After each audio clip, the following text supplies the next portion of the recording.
What's up guys? Another trivia and another day na naman po tayo. Ang tanong, ano ang pinagkaiba ng panting nakasampay sa panting suot ng babae?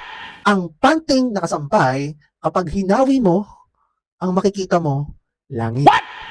Ang panting suot ng babae, kapag hinawi mo, ang makikita mo, kuweba, madilim. Pero, kidding aside, is like life. Depende sa pananaw natin, tingin natin sa mga bagay na nangyayari sa buhay natin. Example na lang, kung dark moment yung nangyayari sa buhay mo, parang feeling mo, ikaw ay nasa darkest moment ng buhay mo ngayon, pangit yung nangyayari sa buhay mo ngayon. Pero hindi mo pala alam na dahil doon sa pangit or dark moment na nangyayari sa buhay mo ngayon, yun pala yung makakatulong sa'yo para mag-grow ka at maging better ka para may mangyaring maganda sa'yo. Parang katulad ng panty na suot ng babae.